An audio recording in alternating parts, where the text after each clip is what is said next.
Hi everybody, welcome to my channel ஆட்னாஸ் kitchen. ரொம்ப நாள் கழித்து ஒரு லாங் வீடியோவில் பார்க்குறதுல எனக்கு ரொம்ப சந்தோஷம். இன்றைக்கி வீட்டிலேயே எப்படி ப்ரோட்டீன் ட்ரிங்க் பண்ணலான்னு தான் பார்க்க போகிறோம். ஸோ குவிக்காக வீடியோக்குள்ளே போயிடலாம் வாங்க. இப்போ ஒரு பாத்திரத்தில் 100 கிராம்ஸ் வாட்டர்மெலன் சீட்ஸ் ஆட் பண்ணிக்கோங்க. அதாவது 100 கிராம் தர்பூசணி விதை. அடுத்தது 100 கிராம் சன்ஃப்ளவர் சீட்ஸ், அதாவது சூரியகாந்தி விதை. இப்போ 100 கிராம்ஸ் ஆஃப் பம்கின் சீட், அதாவது பூசணிக்காய் விதை. இதை எல்லாமே நல்லா மிக்ஸ் பண்ணிவிட்டு நல்லா ரோஸ்ட்டும் பண்ணி எடுத்துக்கோங்க. இப்போ பேன்லேருந்து அந்த சீட்ஸ்லாம் ரிமூவ் பண்ணிவிட்டு 100 கிராம்ஸ் பீனட்ஸ், அதாவது வேர்க்கடலை. அது கூட 100 கிராம்ஸ் ஆஃப் வால்நட்ஸ், அதாவது அக்ரூட் பருப்பு.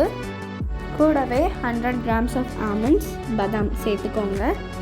சேர்த்துட்டு அது கூடவே 100 கிராம்ஸ் ஆஃப் பெங்கால் கிராம், நம்ம பொரிக்கடலை பொட்டுக்கடலைன்னு சொல்லுவோம்ல, அதுதான் ஆட் பண்ணிவிட்டு அது கூடவே 100 கிராம்ஸ் ஆஃப் கேஷ்யூ, அதாவது முந்திரி பருப்பை சேர்த்துக்கோங்க.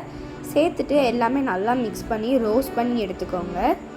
இதை ரோஸ்ட் பண்ணிவிட்டு இதுவுமே இன்னொரு பிளேட்டில் தனியாக எடுத்து வச்சுட்டு இப்போ அதே பேனில் 150 கிராம்ஸ் காகன் நட்ஸ், அதாவது மக்கானா அப்படின்னு ஹிந்தியில் சொல்லுவாங்க, அப்புறம் தமிழில் அல்லி விதை இல்லைன்னா தாமரை விதைன்னு சொல்லுவாங்க, அதை ஆட் பண்ணிக்கோங்க.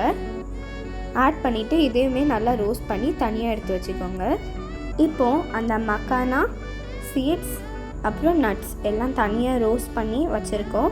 நல்லா ஆறின பிறகு எல்லாத்தையும் மிக்ஸி ஜாரில் சேர்த்துக்கோங்க. இது எல்லாத்துக்கும் சேர்த்து 1/4 கிலோ நூல் கற்கண்டு ஆட் பண்ணிக்கோங்க. ஆட் பண்ணிவிட்டு எல்லாமே சேர்த்து நல்லா ஃபைன் பவுடராட்டு அரைச்சி எடுத்துக்கோங்க. அரைச்சி முடித்த பிறகு ஆற வச்சிங்கன்னா நம்மளுடைய ப்ரோட்டீன் பவுடர் சூப்பராக ரெடி ஆயிரும். இந்த பவுடரை ஒரு கண்ணாடி பாட்டிலில் போட்டு ஃப்ரிட்ஜில் வச்சு ஸ்டோர் பண்ணிங்கன்னா இதோட லைஃப் டைம் ரொம்ப லாங்காக இருக்கும். இந்த ப்ரோட்டீன் பவுடர் வச்சு ப்ரோட்டீன் ட்ரிங்க் ரெடி பண்ணுறதுக்கு ஒரு கிளாஸில் 1-2 ஸ்பூன்ஸ் இந்த ப்ரோட்டீன் பவுடர் ஆட் பண்ணிக்கோங்க. ஆட் பண்ணிக்கிட்டு அது கூட சூடான பால் ஆட் பண்ணுங்கள். அதுக்கப்புறம் அதை மிக்ஸ் பண்ணி அப்படியே குடிச்சிங்கன்னா வாவ், சூப்பராக இருக்கும். சின்ன பிள்ளைங்கள்லேருந்து பெரியவங்க வரைக்கும் எல்லாருமே இதை குடிக்கலாம். ரொம்ப ஹெல்த்தியும் கூட, டேஸ்டியாகவும் இருக்கும். கண்டிப்பாக இந்த ரெசிபியை ட்ரை பண்ணுங்கள், ஓகேவா? ஓகே, உங்களுக்கு இந்த வீடியோ பிடிச்சிருந்தா லைக் பண்ணுங்கள், ஷேர் பண்ணுங்கள், கமெண்ட் பண்ணுங்கள், மறக்காமல் சப்ஸ்கிரைப் பண்ணிடுங்க. தேங்க்ஸ் ஃபார் வாட்சிங். பாய்.